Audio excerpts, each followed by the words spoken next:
action. And action. Quiet on set. Camera one ready. Hello. I don't even know what I'm about to talk about. Maybe I should take this off. This is very big. Yeah. Gotta get all prepped up for the first episode of. Hello and welcome to episode number 1 of Drink and Talk.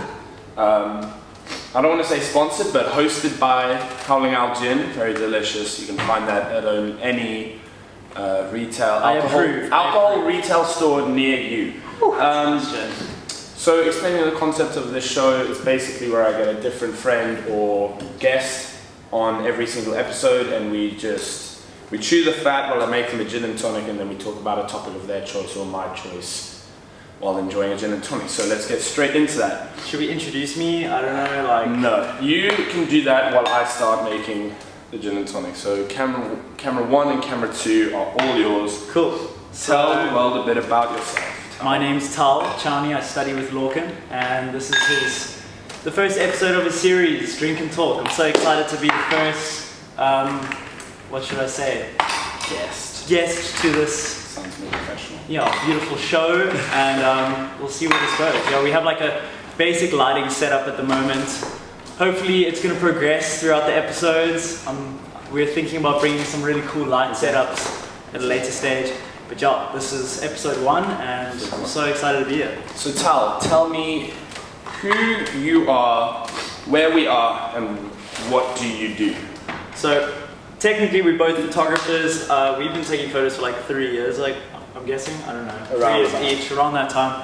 We're at class right now. This is in one of the studios that we're supposed to be renting out, but we just kind of put our stuff in here. Actually, no, I did actually sign up to rent this out, just so... So this is all official. Official. We're not playing around here. And yeah, so that's what we're doing here. We're like in an hour break right now. I have class after this, but I don't think I'm going to go to it. Because, I mean, look at this. This is going to be amazing. Freaking having gin at class is amazing. So, do you want like a chopping board? We'll be more prepared next time. Table is the chopping board. Table's the chopping board, you know? This table was just picked up like in this room, so...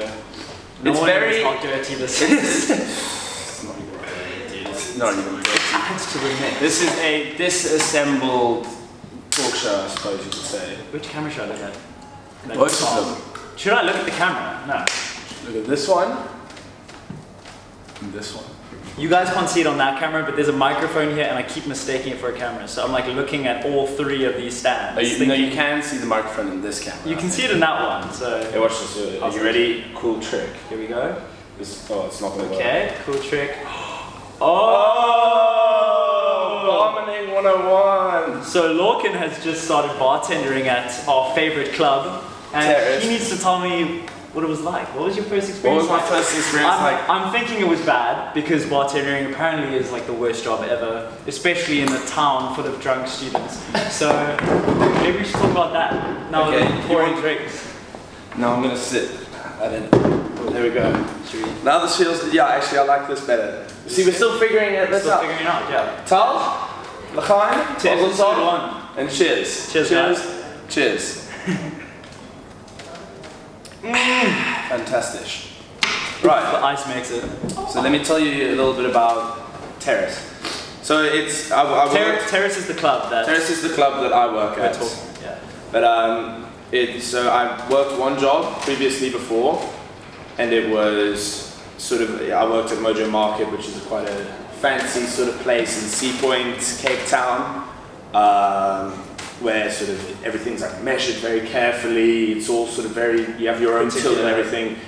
Yeah. And now working at Terrace, it's sort of, I guess you could say, on the other side of the spectrum of bartending. It's sort of, you're rushing, you're pouring vodka like this, you're chucking Sprite in, cream soda, here you go. There's no ratio, there's no specific way of pouring. It's just you count to 4 and hope for the best, and then that's sort of, yeah.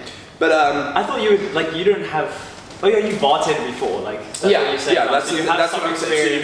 But it's crazy because it's sort of, yeah, as I said, it's sort of other side of the spectrum, sort of chaotic evil and chaotic neutral come together. And how's your experience with the clients? My experience with the clients. I've had a few good experiences. This is so unprofessional. I've got my phone on the table and on the loudspeaker. Oh my on god. His own show. Oh my god. Episode 1. No, I mean, sort of the clients. It's later on. Funnily enough, if you want to know, if you are looking to get into bartending and you are doing it to make money off tips, bartending at clubs makes you more money than at fancy bars where rich people go to get drinks. Because drunk students are more likely to give you a tip if you ask for one. Yeah, exactly. If you say, hi, can I add a tip? They're going to be like, yeah, it's 300. But if it's some upper class person... No one's ever asked me for a tip when I'm out. Like, it's just, it's too speedy. There's like another 1,000 people behind me waiting to get like a double vodka. Most of your tips come on card because you put the card in the machine and say, can I add a tip? If not, I understand. Yeah, exactly. We're all students here, you know, a little bit of relativity. I mean, no one's going to look at the amount you're putting in, so you can be really sly. No, not even in the slightest. I would never do that. Terrace does not endorse fraud. I can't put that. You know what I'm gonna do? I'm gonna. Yeah, true. I'm gonna bleep it out on every. So I work at Terrace. There's only 4 clubs. I work at Stellenbosch. I work as a bartender at Mavericks. Just to figure out what we're talking about. Come to all the clubs in Stellenbosch and you'll find me. Yeah, go to Bleep on a Wednesday night and Bleep will be there. Working. And okay. Yes, what are we talking about? We actually have a topic for this episode, correct? We do. That's what I want to do with each episode. So you start off just having a little bit of loose conversation and then get into it. So the topic I would like to discuss with you is, so we are both, as you mentioned earlier, very keen photographers. Yes. It is something that I'm sure we would both like to explore as a possible career in the future. So I wanted to talk to you about sort of the environment in South Africa, sort of Cape Town and Stellenbosch sort of specifically, but sort of there's always this sort of idea that Cape Town and Joburg are the creative capitals of South Africa. So what is it like being a young, up-and-coming creative in South Africa? I can't really speak on behalf of Joburg because I haven't. Yeah, Cape Town, Western Cape. I would say Cape Town is definitely a melting pot of creatives that, no matter what industry you're in, like I think all the industries are pretty meshed together in Cape Town. When it comes to photography, you're working with like lots of different makeup artists and like it's all, like I love going to Cape Town, there's always so much going on there, but obviously I don't live there, so I can't really speak in terms of a location. But I would say, like, being a creative, like, I have a lot of friends that are doing the same thing as me, and even though we have very different styles, it's very competitive in South Africa. I would say there's a lot of up-and-coming, like, the industry isn't, like, as developed as first world countries like America and stuff. But I would say that South Africa, like, there's a very interesting, like, makeup of creatives here. Like, we think on a different level to other countries, I'm guessing, but like it's not as developed, if that makes sense. Like the industry is still young, but there's so many people trying to get their name out there at the same time. So like I'm not too sure. Like I'm kind of just another creative, like everybody else, trying to find their specific style amongst all the like up and coming creatives out there. That's something I wanted to talk about. I think I spoke to you briefly about it the other day, but sort of. So coming here, obviously, I went to normal high school. Sort of, there's a couple of creative people. Yeah. There's a very broad spectrum of people coming here, where everyone is sort of creative. It's great because you have so much inspiration around you. But at the same time, it can get a little bit difficult because then you're surrounded by all this work, which may not be similar to yours in any single way. And it can maybe distract you from what you're going to. Because you sort of. You take your photos, you draw your drawings, you paint your paintings, and then you look at everyone else's and you say, oh, but mine doesn't look like that, mine looks nothing like that. I think we've spoken about this before, looking at other people's work, they're doing like really great stuff, but it's not, and like it can be misguiding for you to look at like someone's really good illustration work, but I'm not an illustrator, so it can set your path like completely off track as a photographer, being like, I wish I was also good at that form of art because there's so much here. Like, coming to a place where there's like so many different talents from like different areas and all being meshed into one, and we're being told to collaborate and stuff. It is intimidating because we're good at like one thing and we're interested in photography, but it can be, I don't know, like exactly. I find it inspiring more than anything. Yes, yeah. But I mean, it's also like it gives you a perspective of how many people are out there that are like good at what they do. And also, I think it's sort of, yeah. I mean, I obviously also everything is just so inspiring here. You're surrounded by all of this. This is so good. This is so good. I don't want to look like an alcoholic, but this is so good, guys. Oh my gosh. If I could give you guys a sip. If you want to come on to the show. Are you drooling right now? Yeah. They really want to say this. If you want to come on the show, let me know. Drop a message. But yeah, no, I mean, it's just about, I think, and I say this for anyone, if there's anyone watching that struggles with this. I struggled with this in the beginning of the year. I'm sort of starting to find myself a bit now. But it's about differentiating between inspiration and appreciation, between more jealousy and basing other people's work on your work. So if you take a bunch of photos, you look at someone else's photos that they took and you think, oh, but they did all like this, and I got this, why is this so bad, like, why is mine so terrible? It's not necessarily that your own work is terrible, it's just that you've shot it in a different way. Yeah, exactly. Someone else. And like, you can't replicate it like exactly how someone's done something. Exactly. Like, you'll always do it differently because we think differently. So, like, I don't think you shouldn't take it out on yourself in a negative way that you couldn't do something as well as someone else, because it's all like someone else's opinion, you know? Someone might think your photography is way better than another photographer that you look up to, you know? Right. So, like, you can't really, but like we all do. So I was actually thinking about it nature. The other day. What was I thinking about? I was alone and I was just thinking, like, there's so much I still want to do. Like, right now people see me as a photographer because that's what, like, I show them on the outside, like when I'm posting on Instagram and all of that. If you want to follow me, TVLCH. But yeah, they see that, like, I'm a photographer and stuff, but like, no offense, but I want to start a podcast as well, like, eventually. I want to maybe go into the music industry. Like, there's so many different outlets that I want to go into. So it is intimidating when I see someone like making music, and like, of course I want to go into that because I love music, you know? But right now I'm just riding the wave of photography because that's what I'm here for, in a way. That's what I spend most of my time doing.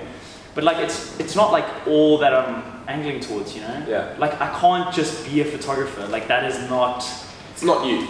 Yeah, like, I can't see myself in the future, like, I'm going to become a photographer and that's it. Like, I don't see boundaries for myself. I want to push and have, like, branches of different forms of art. Like, I want to keep doing abstract art or go into 3D animation. Like, I want to explore more than just photography. So, like, talking about photography in general now, it's, like, very difficult to just pinpoint that's what I'm interested in. What's it like to be a creative soul in the Western Cape in 2019?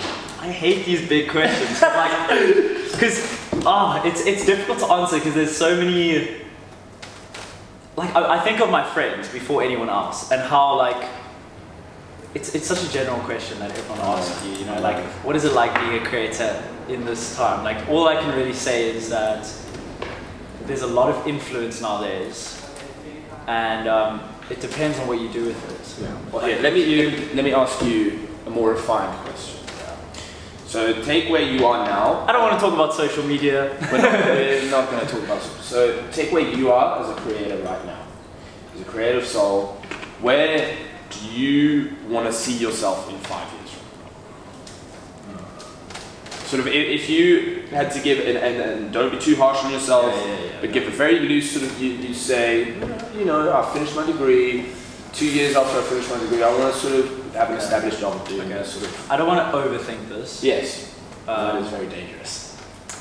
I don't like recording this kind of stuff because when I think of the future, I want it to happen in its own way. I don't want to have anything planned. I don't want to, like, jinx something. Like, I want to be traveling the world with some, like, really cool band, or like, I really love this band called Odessa, if you guys know of them. I've always, like, looked at their concerts and been like, just how sick would it be touring with a band like this, that you love their music, I love music, and you tour with them around the world and you create content for them and you're like their in-house videographer for all of their performances. Like I can picture myself doing that in 5 years' time, but I don't want to put that pressure on myself. Like I can't say in 5 years' time I need to be doing this, otherwise, like, do you know what I mean? But I'm edging towards that. Like I would love to do that. That's something I would love to do.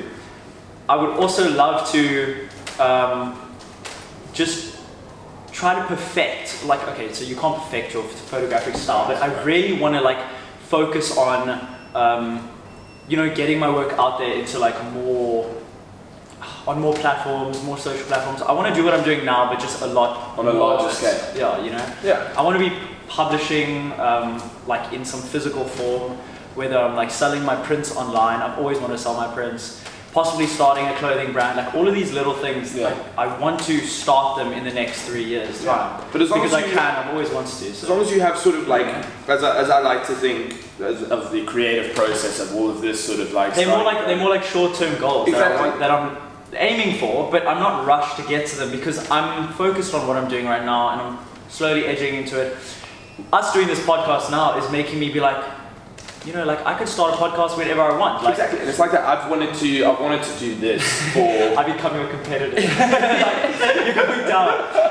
Get high and talk. No, and I remember I told you the day I got this idea. I think it was you, me, and we were in Rebecca's car, and I said, "Oh, dude, I'm gonna start this podcast." That was months ago. And I thought it was an amazing idea. Yeah, and that was months ago, and now here I am, finally. But it's the way I like to think of the creative process. It's sort of, and excuse me for being a little bit hippie-ish, but similar to planting a tree, right? You plant the seed, and that's the birthing of the idea, and then the actual growing of the tree. It's not you plant the seed, there's the tree. Yeah. It's sort of you plant the seed, you water it, you feed it takes time to grow. Exactly. And eventually it turns into. It doesn't grow immediately. Mighty fucking tree. And the thing is, I have like such a huge respect for the process of the things I like going into. Like, that's why I don't like planning for the future. Like, I can't say I want to be this type of photographer in 5 years' time because my limits don't stay there. You know, like my tree will, like I want it to keep growing. Like I want to keep feeding it and I want to enjoy like growing it. And this is so weird and spiritual, dude. Like I don't want to, deep, dude. I don't want to plant the seed and I don't want it to be grown yet. You know, I want to like. You want to enjoy that process. I want to enjoy watching it grow, you know? Yeah. I want it to be a slow growth as well because I love, like, I don't, just now it's fully grown and you're like, I preferred it when it was a seedling. Like, who knows, like, if I'll enjoy my job as much as I do now, like, until I've gotten that far, you know? Yeah, because there's I don't know if that makes sense, but yeah. But like, so, if you want to start a clothing company, if you want to start a production company, everyone's end goal is a difference. So some people can say, I want to start a very small scale clothing brand, distributing to like 50 people. It's just very small. That's their main like brand idea. They wanted a small thing selling tie-dye t-shirts, but it becomes a big hit and then like it grows into something that they never thought it was possible, you know? Exactly. And then again, at the same time, you could, if that's your goal, is that sort of, I want to create this small thing, very intimate, and then someone comes along who doesn't know your ideas, they come along and they say, oh, well, this isn't a very good brand, it's not huge. It's like, well, it's not huge because that's not what I want it to be. It is right now what I want it to be, and if it doesn't appease to you, then that's unfortunate, but this is what my brand is. It's about sort of taking outside influence, but at the same time... What you want to do with it. You know? Yeah, make sure you stay very focused on what you want it to be, but take advice and criticism from others.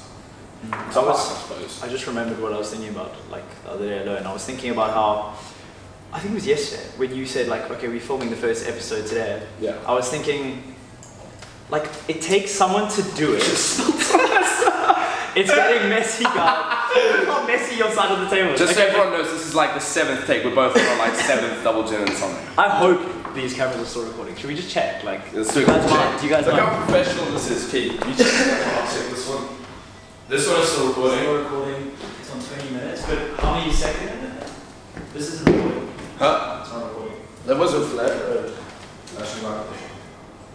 Oh, well, that's fine. We don't need this one. 20 minutes. Cool. Well, if that's 20 minutes, that means this is just on. Yeah. There was literally a red flashing light. Well, I've turned it on. I'm actually going to zoom this in. Like, I'm going to just slip into my chair very gracefully. It's so fun being lanky. Okay. Wait, what was I going to say? I was going to say one more thing. Yesterday you were, when I said we're filming the first episode today. And I was thinking all it takes is for someone to just like, someone close to you or someone that you like look up to or someone that's in the same kind of industry, like Lorcan's doing photography. Now that he's starting a podcast, it makes it's so much clearer now how easy and fun this would be for like anyone else to do a podcast. Like it's not difficult to do something you like doing, but like it's intimidating to start. Like I wouldn't. Did you find it easy to just be like, I've always wanted to do a podcast? Like why today is the day you started? Like because it gets to so when you plant an idea, right? You say this is something that I would like to do, and if you're serious about it will get to a point where you're like, right, this is not just an idea anymore. I physically have to make this now. And I've wanted to, so it's been an idea for a couple of months. I've really wanted to start it for a week or two now. And last week I was sort of, well, so the start of the term, it's silly season as well here in Stellenbosch, for those that are unaware. Woo, you know what that means? Silly season is essentially just a stupid excuse to get really drunk, which is everything. It's like party season. For instance, the other day, this is something I wanted to fucking talk about because it's stupid. We had Book Day, which is a day, it's basically like Heritage Day, I suppose, it's a form of sort of you dress in Springbok colours, which is our national rugby team for international viewers. Dress in Springbok colours and then party. And they normally do it on the day where Springboks are playing, everyone gets drunk, watches the game, and then goes out and parties. But there was no match. There was no game. So Africa wasn't even they're playing this coming Saturday. And so Book Day was just an excuse to just get. Do you think it's always on the same day? No. They were just like, we want to get drunk now. Yeah, Book Day's everyone was tomorrow. like, right, we cannot wait any longer. We have to drink now. It's so ridiculous. Like, but I love this town. Like everyone comes up. There's so many different. Silly season, like when you tell someone that they're like, tell someone from Cape Town, it's silly season, they're like, what's silly season? It's Fensters, come on, what's Fensters? Windows. But it's just a day where everyone performs dances in the street and gets drunk. And then gets really drunk. Another day. Another day, another drink, as they say. I do find it quite cool though, like, I don't understand I wonder when they invented these things. Was it the reses or? I don't even know, dude. But it's pretty cool. It's very confusing. I'm sure next year. We work so hard. We need to have a balance. Exactly. And next year we'll be chuckling at all these first years. They're like, Fensters, what's Fensters? Book Day, what's that? Because there's going to be plenty versions of me running around Stellenbosch saying, I don't know why we're drinking. And here we are at 2 p.m. At 2 p.m. at university. And on that note, Tal. Cheers. Cheers. And here's to the first episode.